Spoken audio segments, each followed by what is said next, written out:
So let me introduce our great friend, Barbara Barrett. In 2010, Barbara Barrett was invited by President de Klerk to become associated with his International Global Leadership Foundation, which he established in 2004 and now serves as a member of that board. Barbara grew up on a modest farm in southwestern Pennsylvania. After her father's sudden death when she was 13, she started giving horseback riding lessons to support her mother and six siblings. She juggled five jobs to self fund her college education. Barbara's hard work and perseverance propelled her into a successful career, leading government, business, and academic enterprises. In public service, she was appointed by President Ronald Reagan to be Deputy Administrator of the FAA, where she was responsible for rebuilding the air traffic control system after a controller walkout. Wow. Barbara later served as US Ambassador to Finland, one of the newest members of NATO. As the 25th Secretary of the Air Force, she held lead responsibility for standing up a new military service, the US Space Force. She herself trained as an astronaut and qualified to go to space. In business, Barbara served as a corporate executive of two different Fortune 500 companies before she was 30 years old. She operated a hotel that was ranked as number one in the world. In academia, Barbara taught leadership as a fellow at Harvard's Kennedy School and was president of the Thunderbird School of Global Management. Barbara is vice chair of the Smithsonian Institute and vice chair of California Institute of Technology. She chairs this technology's oversight of NASA's Jet Propulsion Laboratory. In addition, Barbara leads Arizona's support for the USS Arizona, a Virginia-class submarine under construction. Barbara has dedicated her life to breakthrough innovation and pushing a country forward.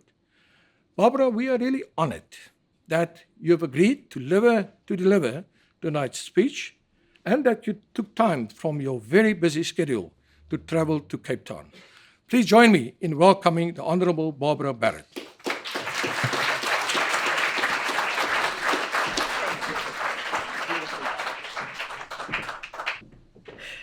Thank you. What a great pleasure it is to be here. I have been looking forward to being in extraordinary Cape Town, and mostly because it's a privilege to be invited by my friend and a person I admire very much, FW de Klerk. Would you join me in thanking FW for her invitation? And it's a special added bonus that my longtime pal, Bridget Rodibe, happens to be here. Bridget, thank you for coming special for this occasion. Thank you. So I've looked forward to joining you, especially those of you who worked with and admired FW de Klerk as I did. FW de Klerk was an extraordinary man, starting with his loving heart. He was a better man because of his rock-solid devotion to Alita. When Alita was at his side, he was in joy, and it was absolute.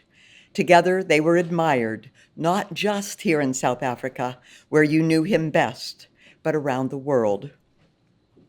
Congratulations to Alita and the FW Klerk Foundation on yesterday's launch of the Center for Constitutional Transformation of South Africa.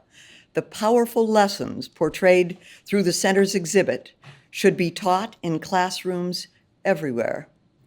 And I'm doing my part in that because we just had in Arizona Michelle and Rolf Meyer, who Michelle is here tonight to convey the lessons that South Africa can convey on understanding, on negotiation, on law, and on what Thunderbird teaches of international engagement, and at the Honors College. So thank you very much, Michelle. I'm so pleased that you're here. As this is the third annual FW de Klerk Memorial Lecture, I follow two impressively distinguished precedents. Last year in Washington, in conjunction with the Global Leadership Foundation Board, Professor Chester Crocker, the Dean of the American Diplomatic Corps, delivered the second lecture from his vantage point as an American diplomat and scholar. Chet Crocker was the architect of President Reagan's policy of constructive engagement toward the southern Africa area, stressing the goal of regional stability. He masterminded the Reagan policy that was seen as more even-handed as an approach to countries in this region. Chet Crocker had known and respected FW de Klerk through all or parts of 6 decades. The late Lord Robin Renwick, British diplomat, author, member of the House of Lords, and former British ambassador here to South Africa, delivered the first of these lectures. May he rest in peace 1 week ago today. And now the lecture. Distinguished guests, in this third annual FW de Klerk Memorial Lecture, let's reflect on the contribution of one of the most consequential figures in modern history, former South African President FW de Klerk. To begin, let's celebrate FW's rare contribution of wisdom and courage. Maybe that's more relevant today in global leadership than ever before. Then I will explore FW's uniquely transformative second act. After his tenure in South African government, he went about establishing a portfolio. He was not without cachet, but unlike other former presidents in history, FW de Klerk applied his formidable skills to assist incumbent presidents in other countries through his Global Leadership Foundation. Third and finally in this lecture, let's have a little fun talking about the insatiable scientific curiosity of FW de Klerk. First, wisdom and courage. A deed resounding over the earth. Words from the poem that F.W. had recited when in his Nobel acceptance. This evening we gather to celebrate F.W.'s monumental role in guiding South Africa through profound transformation, reconciliation, and hope. His own deed resounding over the earth. FW's negotiation of peaceful transition to democracy stands as a testament to the power of wisdom and courage alongside moral clarity in the face of daunting challenges. In 1989, when FW de Klerk became president in South Africa, the scene was set. The nation was at a crossroads. Apartheid had been in place for decades and was condemned by the ANC and by other liberation movements and by the world. Internal resistance had grown, and the South African economy demanded stability. Sanctions and boycotts exacerbated international isolation. Against this backdrop, F.W. de Klerk, a man whose success had been within a system as a member of the ruling National Party, had the wisdom to see the urgent need to change the system. He had the courage to chart a radically different course. Rarely do leaders who rise to the pinnacle of success in a long-established system have the wisdom to confess that there might be some challenges with that system and that that system is flawed. Rarely would they who are so successful in a system consider that it could be wrong. Rarer still are those who have the courage to add to that wisdom, to implement that wisdom, the courage necessary to make the changes to reform and dismantle the failed system. F.W. de Klerk had that rare combination of wisdom and courage and became the president at a crucial time. Famously, F.W. and his government dismantled the failed system, introduced universal suffrage, and released Nelson Mandela, among other political opposition, from prison. This political gamble entailed vast moral and strategic risk. F.W. de Klerk was recognized. He had recognized that the old system was unsustainable, and he replaced it, even though it meant breaking from his past political allies. FW de Klerk understood that to move forward, South Africa could not be defined solely by the deep wounds of the past. His steadfast commitment to reconciliation enabled healing, peace, and a democratic future. He persevered in the face of death threats, of fearsome resistance, and he was resolute. He understood the need to balance justice with forgiveness and peace. He also understood that reconciliation had to go two ways. Both parties had to put aside long-standing grievances to make hard compromises and to forge a new, shared future.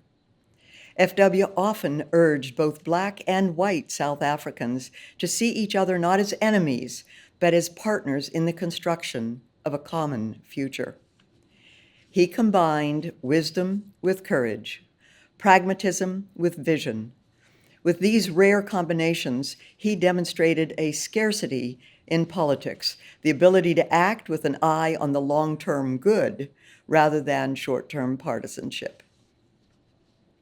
His role laying the foundation for a new, multiracial South Africa, sustainably governed by the rule of law, respect for human rights, and democratic principles, earned him a place in history as one of the greatest statesmen of our century.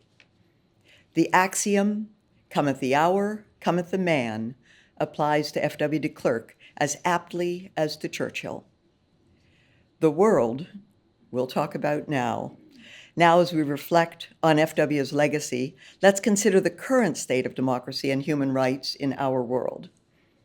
Democracy was on the rise during FW's leadership, but still today, democracies struggle with some of the same challenges that FW confronted decades ago. Globally, human rights and rule of law remain under threat. Authoritarianism is eroding some fragile democracies. Populism movements are on the rise. Democratic norms are under attack. A report published last December by the American think tank RAND Corporation posed the question on many people's minds worldwide: is democracy at risk? RAND assessed that as of 2022, democracy in the world was at its lowest level in more than 35 years. From 2012 to 2022, RAND argued that all components of democracy declined, and the share of countries living under autocracy rose by roughly half. Still, it pointed to some encouraging signs. The 2024 calendar shows an unprecedented number of elections worldwide. At least 63 countries, plus the European Union, have held or will hold elections this year. As a result, more voters than ever in history, nearly half the world's population, are choosing their leaders in this 12-month period. Elections this year are of extraordinary consequence, and from the United States, we can tell you that's the case. The EU elections in June came as the Russia-Ukraine war stretched into its third year, the longest and bloodiest conflict in Europe since World War II. Taiwan's elections in January accompanied rising tensions with China, and the outcome has elicited displeasure from Beijing ever since. Overall, it has been a bad year for incumbent parties. Take the Democratic Party in the United States, or the Conservatives in the UK, or the Liberal Democrats in Japan. I'm counting among elections this year activities in North Korea and Iran, where election standards may deviate from those that we would applaud. In Bangladesh, the incumbent party was accused of criminalizing political dissent. In Pakistan, the opposition party leader was jailed. In the United States, it has become usual for both parties to accuse the other of malfeasance. But last week's much anticipated election produced a result that was as unpredicted as it was unequivocal. Of course, here in South Africa, FW de Klerk would be pleased that democracy is holding up under the transformative constitution that has outlasted most on the continent. And in South African elections, voters set up opportunities to demonstrate unity. Just as South Africa's transition under FW de Klerk was possible only with his wise and courageous leadership, future democracies will depend upon leaders who see beyond their own time, who act decisively when history calls, and who have the humility to prioritize the greater good. Leaders with the characteristics FW exemplified. And now we'll talk about FW's second act. What then? What do former presidents do when they step out of their political spotlight? Some go fishing, they farm or they paint, they safari or they golf. In a recent book entitled Second Acts, historian Mark Undergrove illustrates how the lives of America's ex-presidents offer clear windows into their character. Instead of taking up a leisurely pastime in his second act, FW chose to continue his service, but to an even broader constituency, the constituency of the world. After his time in politics, FW spent the remaining years of his life, over 25% of his adult life, about the same amount of time as he spent in politics, chairing the Global Leadership Foundation, which he founded in 2004. Through his Global Leadership Foundation, FW continued to advance democracy, human rights, and good governance around the world. He recruited an informal resource talent pool, not unlike a think tank or a brain trust, often of his former peers, predominantly presidents and prime ministers from democracies on every inhabited continent.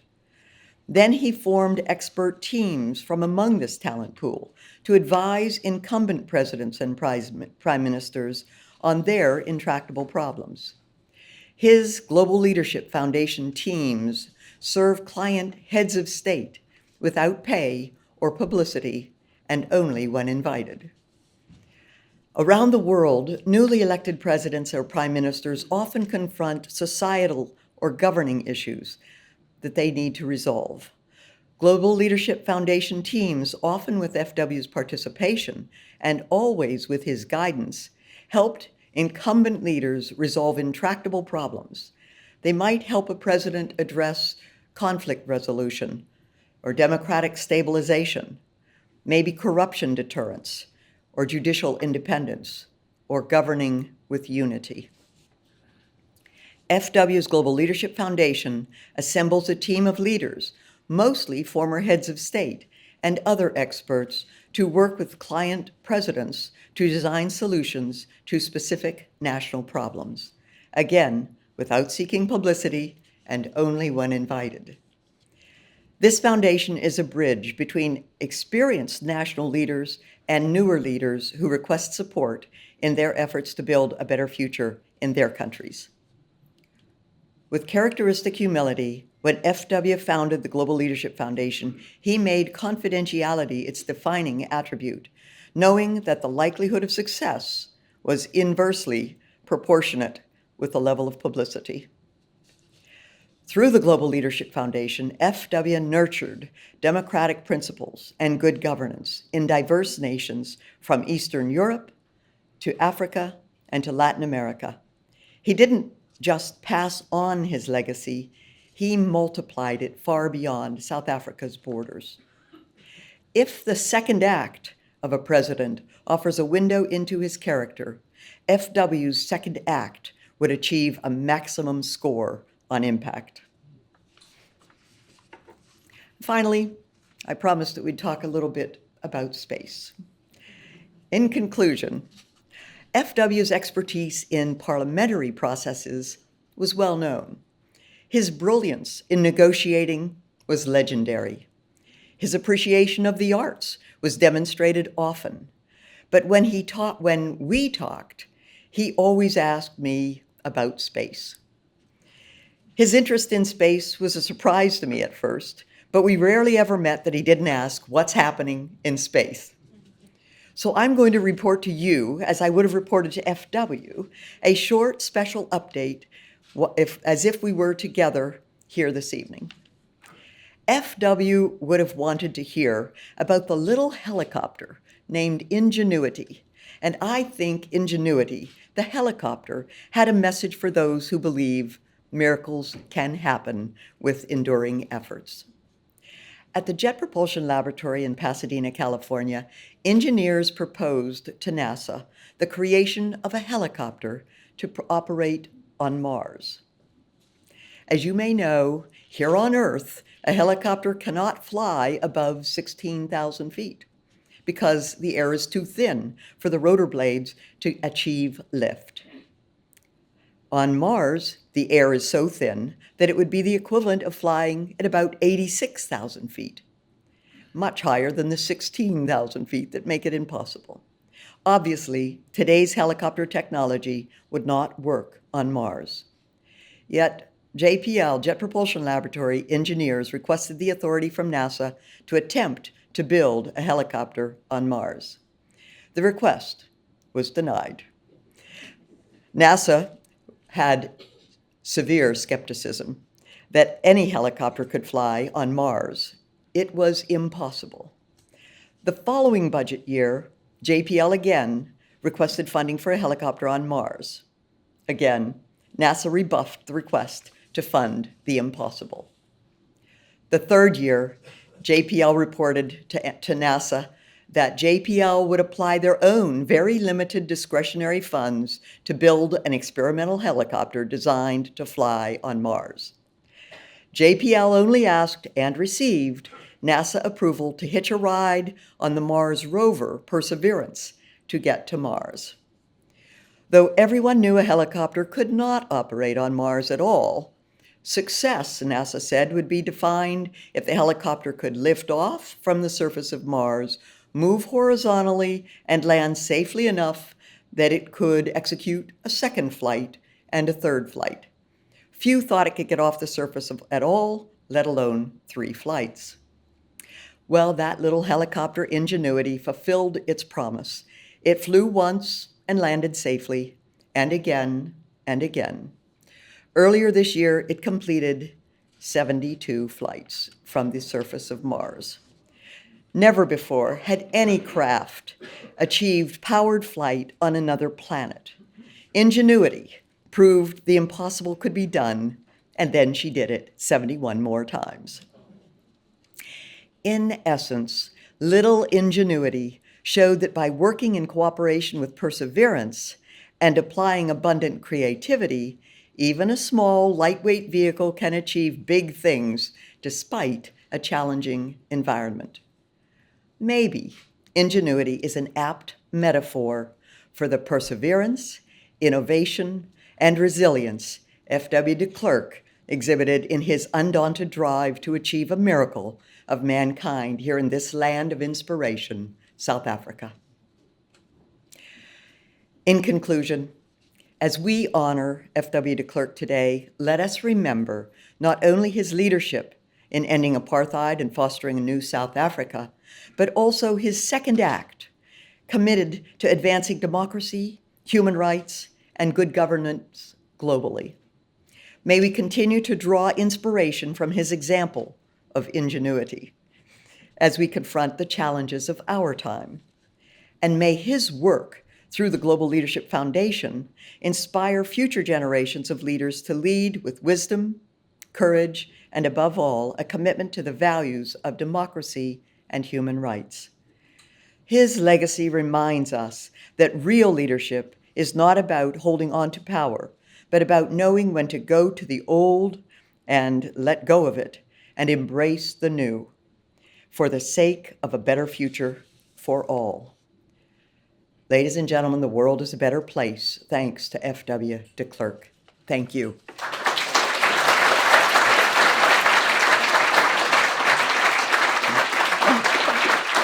Thank you.